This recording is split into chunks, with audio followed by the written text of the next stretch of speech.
왜 이 복리 효과가 중요하냐면 영어 공부를 하루에 1시간씩 10일을 하는 것과 하루에 10시간 하는 것하고 이 공부 효과가 차이가 얼마나 난다고 생각하세요? 제가 해보니까 하루에 1시간씩 10일 한 10시간을 하루에 10시간 한 거에 보면 5배에서 10배의 차이가 나더라고요. 이건 돈도 똑같아요. 돈도 월급을 갖다가 매달 조금씩 모아가는 거하고 일순간에 투자해가지고 수익금을 가지고 와서 1,000만 원을 버는 것보다 100만 원씩 해서 10개월 동안 해서 1,000만 원을 모아놓은 거와 돈의 힘이 달라요.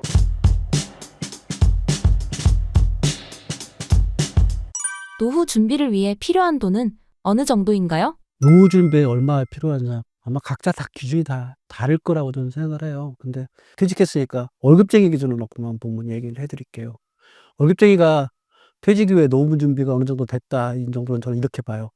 마지막 연봉, 퇴직할 때 연봉에 곱하기 10을 해서 곱하기 10 한 걸 갖다가 순자산으로 가지고 있는 사람이면 노후 준비는 경제적 준비는 다 됐다고 생각합니다. 예를 들어서 말씀드리면 5천만 원을 마지막에 받았다. 그럼 곱하기 10 하면 5억일 거고요. 1억을 받았다. 그러면 10억일 거고요.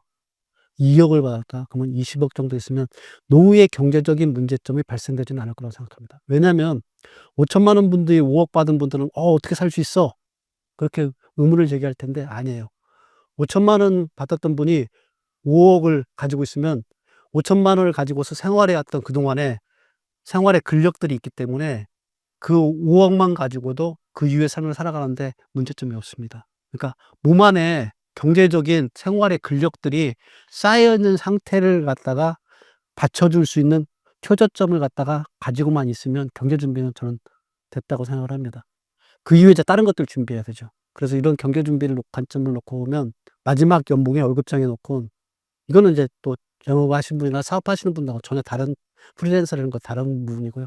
월급쟁이만 기준으로 놓고 보면 마지막 연봉에 자기 스스로가 10배가 넘었는가 안 넘었는가 지금 40대 후반이라면 한 번쯤 꼭 체크해 봐요. 아, 내가 마지막에 받을 연봉이 얼마가 될 거고 여기에 곱하기 10할 정도의 순자산을 내가 지금 확보했느냐 안 했느냐. 확보 안 했다 그러면 더 경제적인 재테크에 더 집중을 해야 될 거고요. 했다 그러면 이외에 다른 부분의 요소들을 내가 안배를 바꿔야 돼요. 배분을 다시 해야 되겠죠. 이렇게 노후 준비에 필요한 돈에 대한 관념들을 갖다 기준점을 잡고서 하신다고 그러면 특별한 문제는 없을 겁니다. 근데 혹자들은 대부분 다 뭐 얼마를 가지고 있으면 돼, 얼마를 가지고 있으면 돼, 얼마를 가지고 있으면 돼 이런 얘기 하는데요. 이런 것들은 다 각자의 기준이 다르기 때문에 그거의 기준이 맞는 사유가 아닙니다. 그 기준에 가장 맞는 거는 월급쟁이인 여러분한테는 여러분이 마지막 받은 연봉과 거기에 곱하기 10한 겁니다. 그것만 가지고 있다 그러면 여러분들은 노후에 기본적인 경제적 준비 다 돼 있다고 저는 감히 말씀드릴 수 있겠습니다. 우리 삶의 90%가 돈과 관련 있다고 말씀하신 이유가 무엇인가요? 그러니까 돈이라는 게 사실은 행복을 가져다 주진 않아요. 그건 분명한데 돈이라는 게 없으면 결핍이 되면 불행이 반드시 야기해요. 저는 그 불행을 야기하는 것들이 저희 형에 관련된 얘기를 해서 말씀을 좀 드릴게요. 저희 집안에는 이제 가슴 아픈 큰 사건이 하나가 제가 중학교 1학년 때 저희 이제 큰형이 한라산 등산 도중에 죽었어요. 조난을 당해서 죽었는데 그때 형이 왜 한라산을 그렇게 가시려고 했었을까를 갖다 놓고 보면 그 안에 밑바탕에 사실은 우리 집에 가난이 자리 잡았던 것 같아요. 왜 가난이 자리 잡았냐면 형이 원래 가고 싶었던 일은 사실은 치과 의사가 아니에요. 서울대 치의대를 갔으니까 치과 의사면 형의 표현에 의하면 내가 평생 남의 이빨, 썩은 이빨이나 들여다보면서 살아야 되는 거에 대해서는 나 회의가 많다는 얘기를 하더라고요. 그러다 보니까 형이 산을 이렇게 탔어요. 그러니까 등산을 해서 자기 마음 안에 있는 그런 울분들을 산에 등산하면서 이렇게 해소를 하려고 많이 노력했으니까. 근데 우리 집안에서는 형이 기둥이었기 때문에 우리 집안의 모든 가난을 끊어내고 우리 집안을 이끌어갈 기둥으로서 형이기 때문에 형이 역사학과나 국어과나 작가가 되기 위해서 국어과를 간다고 그러면 아마 집안에서 극렬한 반대가 있었겠죠. 이게 저는 가난이 우리 형을 갖다 그렇게 내몰았다는 생각이 들어요. 이런 것처럼 우리 형의 그 비유와 비슷하게 우리 인생에서 놓고 보면 대부분의 경우에 우리가 어떤 선택을 할 때 돈의 압박에 못 이겨서 하는 선택들이 되게 많아요. 내가 행복해지는 것도 아니고 내 삶을 갖다가 좀 더 내가 원하는 방향으로 이끌어가도 아님에도 불구하고 돈이라는 기점을 놓고서 선택을 하기 때문에 그런 선택들이 결국은 내 삶을 좌우하기 때문에 그래서 저는 돈이 우리 삶의 90%를 좌우하는 건 맞는 것 같아요. 그리고 우리의 대부분 다 사실은 돈을 풍족하게 가지고 있다고 생각하는 사람들이 없잖아요. 늘 부족한 게 돈이기 때문에 그래서 돈의 디폴트 값이 불행 속에 있는 것 같아요. 그래서 돈이 우리 인생의 90%를 차지하고 있는데 그거는 어쩌면 개인들이 스스로 한 번쯤은 되짚어 보고 깨트려야 될 기준이라는 거는 생각이 드는데 그래도 어쨌든 지금 현재 우리 삶에서는 90% 이상이 돈이 우리 삶의 90% 이상을 좌우하고 있다는 건 분명한 현실인 것 같아요. 좀 바꾸고 싶어요 솔직하게 저도. 이제는 계속 가난의 기억들 때문에 돈에 대한 생각들을 갖다가 많이 해 왔던 것 같아요. 저도 어린 시절이 너무 가난하니까 그 가난에서 벗어나기 위해서 대학이라는 걸 하고 대학이라는 걸 하면서 좀 좋은 직장에서 '돈을 갖다 벌겠다.' 이런 생각들을 많이 가졌던 그런 생각들에서 지금은 좀 벗어나고 싶어요. '아 돈이 난 이 정도면 돼. 이 정도 이외에 나머지 것들은 내가 삶에서 필요한 부분들 내가 진짜 좋아하는 것들을 해 나가야 되겠다.' 이렇게 방향을 지금 돌리려고 노력을 하고 있어요. 근데 어쨌든 그런 거는 노력하는 중인 거고 실질적인 건 아직까지도 내가 돈에 많이 붙들려 있는 것 같아요. 그래서 이런 부분들 때문에 돈이 사실은 우리 삶의 90%를 일단 차지하고 있다는 생각들을 하고 있고요. 아마 나와 같은 생각들이 여러분들도 다 마찬가지일 거예요.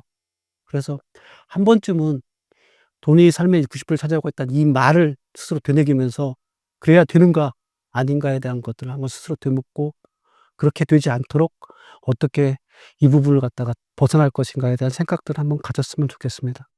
부자가 되려면 반드시 복리 효과를 알아야 하는 이유가 무엇인가요? 특히 이제 월급쟁이를 중심으로 얘기하겠습니다. 월급쟁이에게 돈을 순간에 쌓이질 않아요. 티끌모아 태산이라는 말이 월급쟁이들한테는 맞아요. 티끌모아 태산이 안 되죠. 동산까지는 충분히 돼요. 제가 해 보니까 돼요. 조금씩 조금씩 쌓아가면. 그래서 저는 이렇게 말해요. 돈의 복리 효과를 어떻게 표현을 하냐면요. 돈이라는 것은 조금씩, 조금씩, 조금씩, 조금씩 쭉 쌓여가는 타이밍이 갖다가 다 쌓았을 때 시간을 다 누적해서 쌓았을 때 만들어지는 효과다. 이렇게 표현합니다. 대부분의 사람들은 이제 투자 방식으로 해 가지고 돈을 벌려고 많이 하잖아요. 그러다 보니까 "투자는 타이밍이다." 이렇게 많은 얘기를 하는데 저는 "돈을 버는 거는 타이밍이 아니라 타임을 쌓아가는 것이다." 이렇게 다시 표현하고 싶습니다. 그래서 복리 효과가 굉장히 중요해요. 왜 이 복리 효과가 또 더 중요하냐면 이게 제가 영어 공부를 하는 걸로 비유해서 설명해 드리면 아마 이해가 쉬울 거예요. 영어 공부를 하루에 1 시간씩 10 일을 하는 것과 하루에 10 시간 하는 거하고 이 공부 효과가 차이가 얼마나 난다고 생각하세요? 제가 해 보니까 하루에 1 시간씩 10 일한 그 10 시간의 하루에 10 시간 한 거에 보면 5 배에서 10 배의 차이가 나더라고요, 내 머릿속에 남아 있는 것들이. 이건 돈도 똑같아요.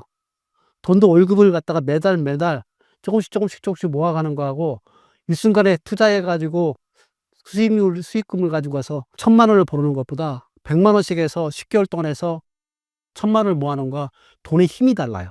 그래서 이 돈의 힘을 갖다가 복리 효과로서 이해하라는 의미에서 그래서 시간이 쌓이지 않는 돈, 자기의 땀과 눈물을 흘리지 않고 벌어들인 돈, 아니 내가 쌓아 놓은 돈 이거는 큰 힘을 발휘하지 못합니다.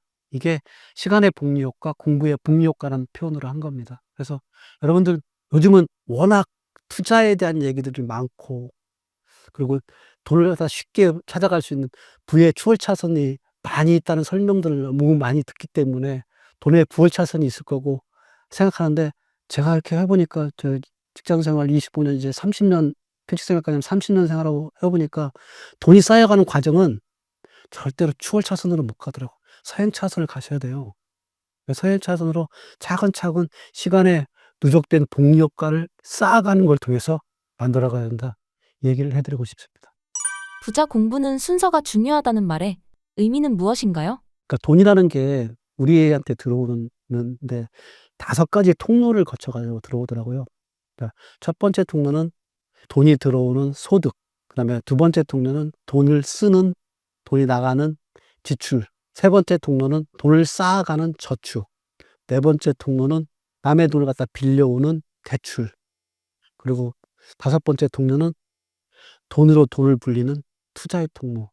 이렇게 해서 이 5 가지 통로가 있는데 이 5 가지 통로를 순서대로 차근차근 밟아가야지 부자까지는 갈 수는 있는데 부자를 유지하기가 어렵다는 얘기잖아요. 그 유지까지 하려고 그러면 대부분 다 이 단계를 거쳐간 사람들이 유지하더라고요. 그러니까 로또가 당첨돼 가지고 부자가 되는 사람도 꽤 있어요. 이런 사람들은 아까 말한 그 통로를 갖다 거치지 않고 일시에 돈을 갖다 많이 번 사람인데 이런 분들은 쪼금 시간이 지나고 나면 그걸 지켜내지 못하더라고요. 오히려 로또 맞기 이전보다 더 떨어지는 생활을 하더라고요. 이것처럼 이 5가지 통로를 갖다가 순서대로 밟아가는 것들이 그래서 그만큼 중요하다고 생각하고요. 그 순서대로 밟아갈 때 이렇게 밟아가시면 좋을 것 같아요. 보통 한 20대까지는 돈을 소득을 벌 수 없으니까 지출의 원리를 갖다가 정확하게 깨주는 게 중요한 것 같아요. 이 지출의 원리를 깨우칠수록 누가 많이 도움을 줘야 되냐면 부모님이 많이 도움을 줘야 될 것 같아요. 그래서 지금 여기 채널을 보고 계신 50대, 60대에 계신 분들이라면 자녀분들한테 사실은 20대 이전에 돈 공부의 돈의 원리, 지출의 원리를 갖다가 해 주지 못했다고 그러면 아마 지금 바라보면 '아 얘가 지출 관리를 너무 못하는구나.' 아마 느끼실 거예요. 그만큼 20대까지의 지출 관리에 대한 습관들을 갖다가 명확하게 해 줘야지 그래야지 지출의 통로를 갖다 정확하게 밟아가는 겁니다. 두 번째는 20대 때부터는 좋은 직장을 가지고서 그러니까 직업을 선택한다는 건 굉장히 중요한 의미예요. 자기 소득을 만드는 거기 때문에. 그래서 어떤 게 좋은 직업이고 어떤 게 나한테 적합한 직업인가를 선택할 수 있게 그래서 20대에는 소득의 통로를 갖다 정확하게 밟아가야 되고요. 그렇게 해서 직장에 들어가게 되면 30대에는 뭘 해야 되냐면 저축의 통로를 갖다가 충실하게 밟아가야 돼요. 한 10년 정도는 '저축만 해야겠어.' 이런 생각을 가지고서 30대는 해야 돼요. 여러분 근데 30대 때가 가장 돈 쓰기 좋은 때라고 막 BMW 사고 싶고 또 여자분들은 막 루이비통이나 사고 싶고 이런 분들이 있잖아요. 그런데 이때 30대 때 그런 욕구들이 많이 올라오는데 이때 저축을 하셔야 돼요. 이때 저축을 하게 되면 이 저축했던 힘들이 40대에 가서 힘을 발휘합니다. 그래서 30대 때는 '아 나 저축만 해야겠어.' 이렇게 좀 해 주는 게 돈의 통로를 정확하게 밟아가는 겁니다. 그래서 저희 부부를 얘기 들으면 30대 때 한 달에 200만 원씩 꼭 저축을 했어요. 한 달에 200만 원씩. 어떤 달은 못 한 달도 있고 한 달도 있어요. 근데 결국에는 평균적으로 200만 원을 해서 10 년에 2억 3천을 갖다 모았고요. 이 2억 3천의 종잣돈을 만들어지니까 이게 큰 힘을 발휘하더라고요. 이게 30대 때 저축의 원리를 갖다가 정확하게 저축의 통로를 갖다가 밟아갔기 때문에 가능했던 겁니다. 그래서 30대에 계신 분이라면 저축하세요. 그냥 눈 감고 저축하세요. 제가 이 얘기를 드리고 싶어요. 딴 데 보지 마세요. 그냥 투자하려고도 하지 마시고 그냥 눈 감고서 월급쟁이 라면 저축만 그냥 하세요. 그렇게 되면 이게 돈의 복리 효과에 의해서 쌓여갑니다. 2억 3천까지 금방 쌓여가요. 어느새 금방 쌓여요. 그래서 2억 3천까지 쌓여서 그래서 40대가 딱 들으면 그때부터 뭐 하냐면요. 그때 되면 직장에서도 어느 정도 지위에 올라가 있기 때문에 신용이동급이 올라가요, 사회에서. 그래서 대출의 통로를 이용할 수 있어요. 그래서 대출을 받고 그래서 이 종잣돈에다가 대출 받아 가지고 목돈을 만들어서 이 목돈 가지고서 투자를 하는 거예요. 그래서 40대는 대출과 투자의 시간이에요. 그래서 대출과 투자의 시간을 하다 보면 이 40대 때 대출과 투자의 시간을 충실하게 해 놓으면 50대 이후부터는 기본적인 자산을 형성하기 때문에 그 기본적인 자산 가지고 쭉 살아간다면 60대, 70대에는 그 자산의 원리에 의해서 그 자산을 가지고서 살아가는 걸로 충분히 살아갈 수 있습니다. 그래서 이런 계단을 정확하게 밟아가야만이 여러분의 인생이 행복합니다. 자칫 하나의 계단이라도 놓치면은 여러분들 다시 처음부터 다시 시작해야 돼요. 이걸 갖다가 50대부터 시작하시는 분들이 있어요, 제 주변에. 이런 원리대로 왔어야 되는데 30대, 40대 때 특히 20대, 30대, 40대 그 중요한 시기에 20대 이전에 배워왔던 지출의 원리를 몰라 가지고 지출의 원리 때문에 아무리 많이 벌어도 다 새 가지고 쌓아 놓지 못해서 자산 형성이 안 된 사람은 50대 때 다시 자산을 형성하는 것부터 시작을 하게 되는 겁니다. 그렇게 가면은 여러분들이 생각해 왔던 노후의 삶이 펼쳐지지가 않습니다. 30대 때 좀 고생하는 건 그냥 고난이에요, 여러분. 근데 60 넘어서 고생하는 거 있잖아요. 이거는 재난이에요. 무슨 말씀인지 아시죠? 고난과 재난은 생존을 가르는 거예요. 고난은 그냥 힘든 거예요. 살 수 있어요. 근데 재난은 죽을 수도 있어요.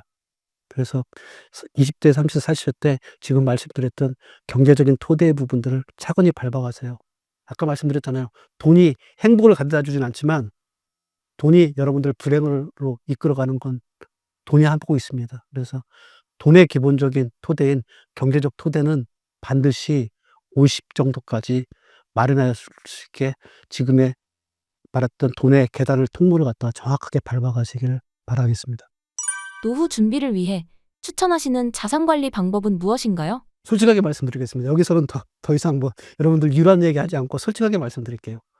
여러분들 가지고 있는 자산을 더 이상 굴릴 생각하지 마세요. 굴리는 것들이 힘들어요. 50대, 60대에 불리는 것들이 힘들어요. 특히 월급쟁이 생활하다 퇴직하신 분들이라면 거기서 더 자산을 더 불리겠다는 생각은 그건 욕심입니다. 그건 접어놓고 뭘 하냐면요. 지금 가지고 있는 자산을 얼마나 잘 쓸 거냐. 그래서 보통 이제 부를 얘기할 때 웰스하고 리치를 얘기합니다. 웰스를 부를 쌓아가는 시간은 40에서 50 이전까지 쌓아가는 시기에 가장 적합한 삶의 라이프 사이클이에요. 그리고 50부터 나머지 시간들은 사실 리치예요. 어떻게 잘 쓸 것이냐. 부자처럼 쓸 것이냐. 부자처럼 쓰라는 게 명품을 사는 게 부자처럼 쓰는 게 아니라요. 내한테 필요한 거, 내 삶에 가장 도움이 되는 것들이 무엇인지 알고 그걸 쓰면서 사는 겁니다. 50대, 60대 때는 자산을 증식해야겠다는 그런 관리법을 하는 게 아니고 내가 가지고 있는 자산을 현재를 유지해 가면서 마지막 끝까지 무덤에 들어가기 전까지 효율적으로 쓸 것인가에 대한 고민들이 훨씬 더 많이 들어가야 됩니다. 50대, 60대 때 투자라고 하는 사람은 한 절반은 다 사기꾼일 겁니다. 왜냐하면 사실 의미가 없는 거거든요. 그렇게 많은 부분에 투자해서 수익을 낼 수 있는 부분이 없어요. 그래서 제가 감히 말씀드리건데 50, 60이 넘으신 분이라 그러면 지금 자산을 갖다가 불리겠다는 생각보다 어떻게 효율적으로 쓸 건가. 사실은 지금 가지고 있는 자산도 효율적으로만 쓴다면 자기 삶의 나머지 부분에도 행복하게 유지할 수 있는 부분들이 많아요. 어떤 걸 내려놓느냐면 조금만 욕망을 내려놓으면 훨씬 더 자산을 갖다가 훌륭하게 나머지 시간들을 활용할 수 있는 것들이 많아요. 보통 이제 50대, 60대 되면 해외여행, 크루즈 여행한다고 이런 얘기 많이 하잖아요. 그렇게 쓰는 방법도 있는데 저희 와이프하고 저는 주말마다 요즘 어디 가냐면 능하고 서울 시내에 있는 능하고 궁들을 가요. 해외에 간 것보다 우리나라에 있는 능하고 궁이 요즘 더 새롭더라고요. 더 좋더라고요. 분명히 우리나라 내에서만 하더라도 우리가 가지고 있는 자산만 가지고서 우리가 가지고 있는 인프라만 가지고도 행복할 수 있는 요소들이 너무 많이 있어요. 그런 사람을 저는 말하면 리치 가이라고 그래요. 돈을 갖다 잘 쓸 수 있는 사람. 이런 사람이 되기 위한 방법으로 나가야 되지 웰스해 가지고 돈을 갖다가 자산을 증식하겠다? 이미 그 이전에 쌓아놨던 것들이 자기 스스로가 증식하는 것들을 만들어 놓은 분이 아닌 이상에는 불가능해요. 예를 든다면 워렌 버핏 같은 분은 이미 지금 그 사람이 일을 하지 않더라도 그 사람이 해왔던 모든 투자의 배분 자체가 그 사람을 갖다 부를 가져다 주는 거하고 똑같은 거예요. 이렇게 미리 그 이전에 자산의 포트폴리오를 만들어서 내가 가만히 있더라도 자산이 올라갈 수 있게. 어떤 분들은 건물 하나 이렇게 해가지고 건물을 가지고 있는 분들은 그게 알아서 이렇게 가더라고요.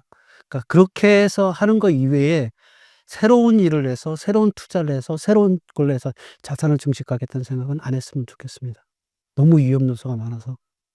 그때 만약에 파산이라는 게 결정되면은 진짜 돈이 여러분을 갖다가 죽음으로 이끄는 일까지 벌어지기 때문에 그렇게 하는 것보다는 자기의 삶을 리치하게 사는 걸로 방향 관점을 전환하기를 바랍니다. 노후를 잘 보내는 사람들의 공통점은 무엇인가요? 세 가지 힘이 있어요. 그 세 가지 힘이 있는데 무슨 힘이냐면요. 저는 이제 딱 한 단어씩으로 표현한다면 재력이 있고요. 재력이라는 건 돈의 힘이겠죠. 재력이 있고 두 번째 이제 몸의 힘, 체력이 있고 세 번째는 일을 할 수 있는 능력이 있고 이 세 가지 힘을 가진 사람들이 노후를 잘 보내요. 돈만 있다고 되는 것도 아니고요. 체력만 있다고 되는 것도 아니고요. 능력만 있다고 되는 것도 아니고 이 세 개가 조화를 이룬 분들이 대부분 다 노후에 행복한 삶을 살더라고요. 돈이 많은데 우리가 등한시해 가지고 체력이 떨어지잖아요. 그럼 아무것도 못해. 몸이 아프면 아무것도 못한다는 걸 다 아파보면 알려요. 모든 게 다 소용이 없어요. 처음에 귀 이명이 심했을 때는 진짜로 하루에 귀 윙윙거리는 것 때문에 모든 게 여기에 다 집중돼 가지고 아무것도 못 하겠더라고요. 그러니까 몸이 건강하지 하지 않다 그러면 내가 노후 생활을 즐길 수가 없어요. 왜 그러냐면 노후는 말 그대로 노화가 시작돼 가지고 우리 몸은 오랫동안 써왔던 것들이 다 조금씩 고장 날 수밖에 없어요. 자동차하고 똑같아요. 10년 넘은 자동차를 이렇게 사용하려고 그러면 다 고쳐가면서 써야 돼요. 그렇게 되면 자동차가 움직이지 않으니까. 그래서 기본적인 부분은 체력에 대한 것들을 바탕을 둬야 되고 그리고 아까 말씀드렸듯이 재력은 행복을 가져다 주지는 않지만 불행으로 떨어지는 것들을 막아주는 방지 역할을 하기 때문에 돈이라는 것도 반드시 필요하고요. 그리고 여기에 이제 더 중요한 부분 하나가 할 일이 있어야 되는 거예요. 뭔 일이 없으면 사람이 진짜 불행해요. 아까 말씀드렸잖아요. 임원 중에 퇴직 이후에 더 불행한 사람이 있다는 게 뭐냐면 할 일이 없어서 그런 거예요. 그동안에 왕성하게 활동해 온 사람이 어느 순간에 일을 놓잖아요. 그렇게 되면 사람이 자존감이 급하게 떨어져 가지고 우울증에 떨어지는 경우들이 엄청나게 많이 있습니다. 그래서 여러분들한테 노후를 잘 보는 사람은 공통점 3가지, 이 3가지를 갖다가 오늘 하나도 놓치면 안 된다고 여러분들한테 좀 강조해 주고 싶어요. 재력, 체력, 그다음에 능력입니다. 이 능력에 의한 일에 대한 능력. 그러기 위해서 행복을 갖다 가장 급격하게 올려줄 수 있는 역할들을 하는 거는 뭐냐면요, 능력이에요. 체력하고 재력은 바탕이 되는 거고, 능력은 여러분의 행복을 갖다 오히려 상승시킵니다. 그래서 여러분들이 이런 능력을 키울 수 있도록 사실은 언제부터 노력을 했어야 되냐면 마음부터 노력하셔야 돼요. 40 대, 50대 이때 노력해야만이 60 대, 70대 이때 일의 능력들이 좌우하게 됩니다. 저를 놓고 보면은 40대 때 글쓰기 연습을 했기 때문에 50 대에 작가가 됐고, 60 대도 작가할 거고요. 70 대도 작가할 거고요. 80 대도 작가할 거예요. 90 대도 할 거예요. 그러면 작가를 계속 쓰면서 글쓰기를 한다는 것 자체만으로 저는 행복해요. 저는 하루 중에 제일 행복한 시간이 글 쓰는 시간이에요. 글 쓸 때 내 존재 의미를 느끼니까. 그렇게 일을 할 수 있는 부분들이 있다면, 이렇게 할 수 있게 바탕이 되는 체력과 어느 정도 경제적 기반이 있다면 거기에 바탕에 두어서 능력으로서 일을 할 수 있게 그렇게 하는 것들이 노후의 행복을 가져갈 수 있는 좋은 방법들이라는 거. 그래서 여러분들 체력 기본, 재력 기본, 그다음에 능력을 꼭 키우는 것들을 소홀히하시면 안 됩니다. 노후에 가장 좋은 취미는 어떤 게 있을까요? 노후에 가장 좋은 취미는요, 혼자서 하는 거세요. 혼자서 하는 거면 다 좋아요. 왜 이런 얘기를 같이 하는 취미보다 혼자서 하는 취미를 하라고 하는 이유 중에 가장 큰 게 뭐냐면요, 우리는 점점 혼자가 되어가는 연습을 하는 것들이 노후의 준비예요. 처음에 우리가 태어나서부터는 사회화의 과정을 거치면서 공동체의 일원으로서 살아가는 일들을 50 까지 계속 해 와요. 처음에는 이제 가족들하고 같이 화합하고, 그다음에 유치원에 가서 친구들 또래하고 같이 하고, 학교 가면 학교에서 학생들 가지고 같이 어울리고, 그다음에 직장에 가면 동료들하고 어울리고, 이렇게 해서 공동체적인 것들을 계속 해 나가다가 퇴직하는 순간부터는 뭐냐면 혼자서 지내는 일들이 더 많아져요. 끼워주지도 않아요, 공동체 가지고 있는 집단에서. 그러면 그때 나 혼자서 할 수 있는 것들이, 취미들이 그때 빛을 발하는 거예요. 그 외로를 갖다 둔다면 글쓰기도 되고, 그림 그리는 거고, 사진 찍는 것도 되고, 뭐 혼자 등산 가시는 분은 혼자 등산 가는 거, 혼자 여행 가시면 혼자 여행하는 거, 아니면 영화 보시는 거, 뭐 다 좋아요. 근데 한 가지 조건, 혼자서 하셔야 돼요. 나이 먹을수록 누군가하고 같이 하려고 그러면 시간도 안 맞고 마음도 안 맞는 경우가 많아요. 그래서 혼자도 할 수 있는 취미가 반드시 있어야 됩니다. 그래서 혼자서 할 수 있는 이 취미가 결국은 노후의 생활에 행복을 증진시킬 수 있는 가장 필수 요건이에요. 또 왜 이걸 강조를 하냐면, 혼자 지내는 시간들을 할 수 있는 사람이 그 많은 시간들, 주어진 시간들을 갖다 자기 혼자서 감당하는 것을 하기 때문에 다른 사람한테 의존하지 않는 삶을 살아갈 수 있습니다. 그래서 반드시 저는 혼자서 하는 취미, 그게 어떤 형태도 다 좋습니다. 혼자 사는 취미를 하는 것들을 추천합니다. 취미를 한다 그러면 가장 먼저 생각하셔야 될 게 뭐냐면요, 내가 뭘 좋아하는가를 한번 들여다봐야 돼요. 남들이 하는 것들을 이렇게 볼 게 아니라 내가 뭘 좋아하는가. 나란 인간의 모양이 어떠한 꼴로 해 갖고 내가 어떤 걸 좋아하지. 근데 의외로 생각보다 취미 없는 사람이 자기가 뭘 좋아하는지 모르는 사람들이 대부분이에요. 그래서 제가 어떤 취미를 한다 이것보다는 여러분이 내가 뭘 좋아하는가를 한번 들여다보세요. 그래서 그렇게 들여다보는 것들 중에 가장 효과적인 방법이, 저는 이제 글쓰기를 자주 강조를 합니다. 글을 쓰다 보면 내 안에 내가 어떻게 모양으로 있는가가 보이거든요. 그렇게 해서 내가 어떤 모양인가를 보고 나면 그다음에 '내가 좋아하는 게 뭐지?'가 그다음에 나와요. 그때 선택되는 내가 좋아하는 거는 다 좋아요. 어떤 거나 좋습니다. 저 같은 게 예를 든다면 저는 이제 글쓰기가 그래요. 책 읽고 글쓰기가 저한테는 저를 들여다보는 가장 좋은 방법이라고 생각하고, 전 그거 할 때마다 즐겁기 때문에 그래서 그걸 해요. 그래서 글쓰기를 통해서 보통 저희가 취미를 만들어 갖고, 그 덕분에 글쓰기라는 취미가 이제는 직업까지 이제 된 거죠. 그러니까 취미가 직업인 사람이니까 행복한 사람이잖아요. 그러니까 여러분들 중에도 취미를 가지고 있다가, 그러니까 자기가 좋아하는 걸 가지고 있다가 이게 직업으로까지 오면 얼마나 행복하겠어요. 그래서 취미는 반드시 가지셔야 된다. 그리고 취미를 가질 때는 먼저 남이 좋아 보이는 거, 남한테 멋있어 보이는 거 이런 게 아니고요, 내가 좋아하는 거, 나하고 가장 적합하게 어울리는 것들 찾아서 하시면 그게 여러분들의 노후에 새로운 직업을 만들 수 있는 수단이 되기도 합니다. 그리고 노후에 시간을 가장 행복하게 허비할 수 있는 수단이 되기도 하고요.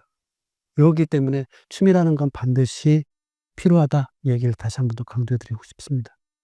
직장인이라면 마흔 전에 꼭 짚어봐야 할 것은 무엇인가요? 이 마흔이 여러분들 인생에서 아마 딱 그 시점이라는 걸 스스로 인식해야 될 것 같아요. 아마 마흔이라는 나이는 뭐냐면요, 우리 삶에 오면서 사회와의 과정 중에 가장 피크로 올라간 시점이에요. 가장 모든 것이 정점에 올라와 있는 시점이 마흔이에요. 뭐 어떤 분들이 마흔 이후에 50에도 더 잘 필 거라고 얘기하는데, 일단은 기본적인 평균치를 놓고 보면 마흔이 가장 정점에 올라와 있어요. 그래서 이때 뭘 해야 되냐면, 이렇게 정점에 올라왔을 때 세 가지를 하셔야 돼요. 첫째 부분이 뭐냐면, 그렇게 했을 때 재테크하셔야 돼요. 월급이 좀 마를 때, 그리고 사회적 신용이 좀 높을 때, 그리고 가정적으로도 안정이 됐을 때, 이때 바로 재테크를 하는 거예요. 재테크라는 게 뭐냐면, 자기가 받는 소득을 갖다가 불변자산으로 전환하는 작업이거든요. 그 불변자산을 전환할 때 불변자산을 하는 건 대부분 다 두 가지만 보시면 돼요. 땅이거나 금하고 연결된 거예요. 땅으로 연결된 건 부동산으로 되고, 금으로 연결된 건 돈으로 연결되고, 돈이 주식으로, 채권으로 이렇게 연결되니까, 땅과 돈이란 불변자산을 기반을 두고 있는 그런 자산에, 불변자산에 투자하는 걸로 자기 소득을 갖다 전환하는 작업을 마흔에 그래서 하셔야 되는 거예요. 재테크가 빚을 바라는 게 그때라고 그래서 강조하는 겁니다. 그래서 마흔에는 반드시 재테크하셔야 돼요. 월급쟁이는 그렇습니다. 월급쟁이는 반드시 재테크하셔야 되고, 두 번째 부분은 마흔 정도 되면은 이 삶이 안정화되고 하기 때문에 직장 생활에서도 안정화돼서 살짝 매너리즘에 빠질 수 있는 시기이기도 해요. 이때 매너리즘에 빠지지 않고 자기 안에 있는 능력을 개발하는 게 뭐냐면, 자기 개발하는 게 뭐냐면 글쓰기예요. 글쓰기를 통해서 자기 개발을 그때 반드시 하셔야 돼요. 글쓰기 장점을 활용해 가지고 자기 개발하신 분들을 예를 들 때 저는 이순신 장군 예를 가끔 들거든요. 이순신 장군이 진짜 명장이잖아요. 세계적인 명장인데, 이순신 장군을 놓고 보면 33 살에 문과예요. 문과 다니고 문과에 4등으로 들어간 사람이에요. 그러면 조선시대 때 30 넘은 사람은 다 어른이거든요. 어른 넘은 사람이 문과에 시험이나 응시하고 있었으니까 30대 초반까지 이순신 장군은 찌질이었어요. 말 그대로 찌질이. 근데 이런 찌질이 같은 분이 40 넘어서 그렇게 빛을 발할 수 있었던 거예요. 왜 그랬을까요? 그분은 글을 계속 써 오셨다고 하더라고요. 오죽했으면 난중일기라고 전쟁 중에도 글을 썼겠어요. 전쟁 중에도 글을 쓰면서 전쟁이 가지고 있는 본질적인 의미들, 그리고 내가 가지고 군사력이 어느 정도인가를 객관적으로 계속 볼 수 있는 눈들을 키워왔기 때문에 그 위급한 상황에서도 전쟁을 승리로 이끌어갈 수 있는 힘들을 갖다가 거기서 만들 수 있거든요. 전쟁마저도 승리로 이끌 수 있는 힘을 갖다 얻을 수 있는데, 직장 생활하면서 자기의 능력을 개발하는 부분들이 얼마나 큰 힘을 발휘하겠습니까? 그래서 글쓰기를 통해서 반드시 마흔 정도에는 자기 개발하세요. 자기 개발한다는 의미를 이렇게 보시면 돼요. 자기 안에 잠재되어 있는 능력을 갖다가 끄집어내는 거예요. 새로운 걸 갖다 개발하는 게 아니에요. 자기 안에 잠재되어 있는 능력을 끄집어내는 거예요. 저는 이제 글쓰기를 통해서 그렇게 끄집어내서 그런 것들 때문에 조금 더 50 이후에 조금 더 나은 삶을 살 수 있기 때문에 마흔에는 꼭 자기 개발하십시오. 제가 글쓰기 처음 시작한 게 46이었어요. 본격적으로. 다른 분들도 많이 그런 분들이 계시더라고요. 그래서 마흔에는 꼭 글쓰기를 하셔서 자기 개발하십시오. 그리고 세 번째는 마흔 정도에는 이제는 30대까지는 일을 갖다가 막 진짜 정신없이 그냥 해왔을 텐데, 40대부터는 이 일을 자기 놀이처럼 하는 것들을 한번 생각을 해보세요. 일을 놀이화했을 때는 일이 가지고 있는 본질이 훨씬 더 잘 보여요. 그래서 일을 놀이화하면은, 일을 놀이화하는 것들이 어떠한 힘을 발휘하냐면, 나중에 은퇴하고 퇴직한 이후에도 내가 하고자 하는 일들에 대한 것들을, 일의 깊이를 갖다가 그때 다 터득한 걸 가지고도 다 활용을 해요. 제가 사례로 말씀드렸잖아요. 이동재라는 이 친구는 초반에 그냥 재밌어 가지고 계속 문매다 보니까 그거에 가지고 있는 본질을 아니까 초반 유통회사를 갖다 차려서 초반 유통회사에 대한 그 경영을 갖다가 그렇게 완벽하게 할 수 있는 거예요. 그것도 즐겁게. 왜 그게 가능했냐면 일을 놀이처럼 했기 때문에 그래요. 일을 일처럼 하는 사람은 절대로 얻을 수 없는 걸 갖다가 일이 보여줘요. 일의 본질을. 그래서 일을 놀이처럼 하시라. 그래서 마흔에는 이 세 가지 재테크를 하시고요. 재테크를 하셔 가지고 경제적 자립을 할 수 있게 토대를 만드시고, 글쓰기를 하셔 가지고 자기 계발하셔서 새로운 일을 할 수 있는 능력을 개발하시고요. 그리고 일을 놀이화해서 일이 가지고 있는 본질, 일 가지고는 본질을 안다는 얘기는 우리 세상에 돌아가는 원리를 깨우치는 거기 때문에 이 원리를 깨우친 걸 바탕으로 해서 50 이후에 훨씬 더 빛날 수 있기 때문에 그렇게 말씀드렸습니다. 50대에 꼭 챙겨야 할 것은 무엇인가요? 저 50대 퇴직 이후의 삶이 진짜 만만치가 않아요. 그래서 퇴직 이후의 삶을 어떻게 밀도 있게 올릴 건가에 대한 고민들을 제가 많이 했는데, 그래서 고민해서 3가지 정도는 반드시 50 이후의 삶에 필요한 것 같아요. 첫 번째 부분은 뭐냐면 시간의 주도권을 가질 수 있어야 됩니다. 시간의 주도권을 가지기 위해서는 좋은 습관과 몰입이 필요해요. 제가 왜 이런 생각을 했냐면 퇴직 전에는 직장에서 하라는 일들만 그냥 열심히 하면 됐어요. 그러니까 시간을 내가 스스로 컨트롤할 이유가 하나도 없었어요. 근데 퇴직하고 나니까 저한테 24시간이 오롯이 다 주어지는 거예요. 이걸 어떻게 쓸지 모르겠더라고요. 생각보다 아침에 일어나서 할 일이 없어요. 갈 곳이 없고 하니까 할 일이 없더라고요. 그래서 저는 퇴직 이후에 시간의 통제권을 나한테 가지고 위해서 뭘 했냐면 아침에 5시에 일어나서 무조건 산책을 나갔어요. 무조건 산책을 나가서 산책 갔다 오고 난 다음에 김윤 작가의 글을 필사해요. 필사하고 난 다음에 이렇게 입에 물고 낭독을 해요. 그 낭독하다 보면 발음이라는 것들이 좋아지기 때문에. 발음하고 그거 끝나고 나면 영어 공부를 하고 영어 공부 끝나고 나면 글쓰기를 하고 그렇게 하면 5시부터 10시까지의 시간이 5시간이 오롯이 나의 것으로 와요. 이건 저는 좋은 습관이라고 생각하고 어찌 보면 더 나아가서 좋은 의식인 것 같아요. 이런 의식이 나의 하루를 갖다가 5시간을 딱 채워주고 나면 나머지 시간들은 거기에 끌려서 더 밀도 있게 다가오더라고요. 그래서 좋은 습관을 가지고서 시간을 통제하는 부분들을 처음에는 의도적으로 하셔야 돼요. 퇴직하자마자. 저는 그렇게 했어요. 일부러 한 3개월 하니까 이게 이제 나의 좋은 습관처럼 다가오더라고요. 그렇게 하루가 나의 것으로 오기 시작하니까 그게 일주일이 되고 그게 한 달이 되고 그게 1년이 되고 그렇게 하다 보니까 벌써 4년이 됐어요. 만 4년. 이 만 4년의 기록이 지금 현재 나인 것 같아요. 그래서 지금은 시간의 통제권을 스스로 좀 쥐었다고 생각을 합니다. 근데 가끔 가다가 흐트러지긴 해요. 사람이라는 게 흐트러지긴 해요. 전날에 뭐 술 한잔 먹고 하면 흐트러지긴 해요. 근데 또다시 의지를 갖고 하다 보니까 그렇게 해서 시간의 통제권을 내가 가지기 시작하니까 그래도 시간이 내 편으로 오더라고요. 근데 시간이 자기 편이 아니신 분들이 50대에 상당히 많이 있습니다. 그러니까 시간을 꼭 제 편으로 만드는 부분들이 첫 번째 부분에 필요한 부분이고요. 두 번째 부분은 50 이후에 급격하게 사실 체력이 떨어져요. 체력이 떨어지는 것 같다가 저는 관리하기 위해서 첫 번째 했던 게 뭐냐면 식단 관리를 했어요. 그래서 제가 제일 좋아하는 게 라면인데 라면도 좀 웬만하면 끊으려고 해요. 근데 밤에만 되면 그렇게 라면이 생각이 나요. 저는 하루에 원래 일찍만 하려고 그러니까 점심만 하려고 하는데 그러다 보니까 밤에 가니까 더 라면 생각이 간절해요. 그런데 그럼에도 불구하고 많이 끊었어요. 요즘 한 달에 한 번이나 먹을까 그래요. 그러니까 많이 끊었어요. 그래서 식단 관리 자연식으로 꼭 하셔야 돼요.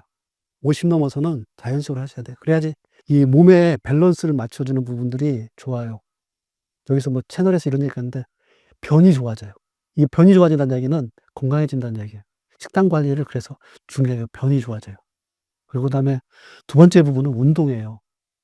저는 아침마다 산책해서 유산소 운동을 하는데 유산소 운동이 왜 좋냐면 50 이후에 제게 문제가 뭐냐면 혈액에 관련된 질병들이 많아요. 당뇨니 이런 부분들 많아요. 이게 뭐냐면 혈액의 흐름들을 원활하지 못해서 생기는 건데 유산소 운동을 해 가지고 산소 공급이 많이 되고 흐름을 만들어 주게 되면 그게 바로 건강하게 몸을 만들어 주는 역할들을 하거든요. 그래서 50 이후에는 첫째 부분은 유산소 운동, 두 번째 부분은 근력 운동.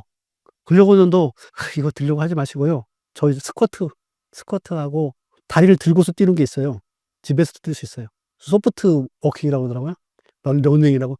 이거를 해 가지고 건강에 대한 운동 관리를 하는 거 부분이고 세 번째가 더 중요한데 수면 관리예요.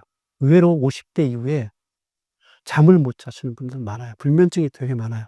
물론 회사를 퇴직하고 그래 가지고 막 스트레스 받고 해서 저도 처음에 불면증이 그렇게 와 가지고 밤새도록 직장 생활 25 년을 왔다 갔다 이렇게 가더라고요.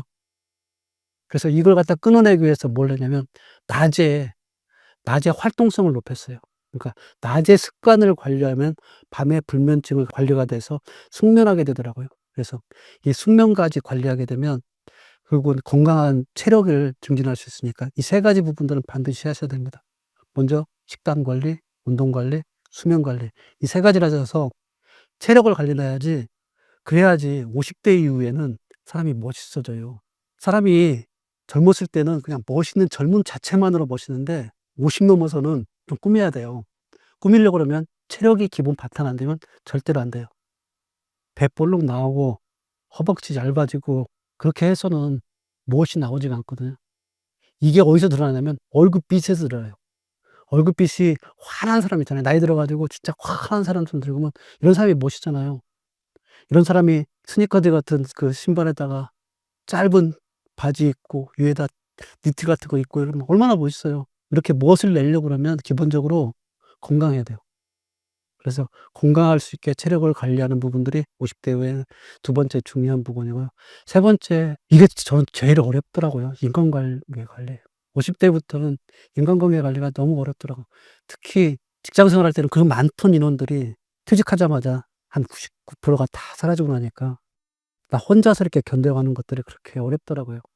그래서 저는 그렇게 혼자서 견뎌가는 생활을 하면서 깨달은 게 뭐냐면, 직장 생활을 할 때는 같이 어울려서 얇고 넓게 인간관계를 하는 것들이 필요하지만 퇴직 이후에는 좁고 깊게 인간관계가 필요하구나.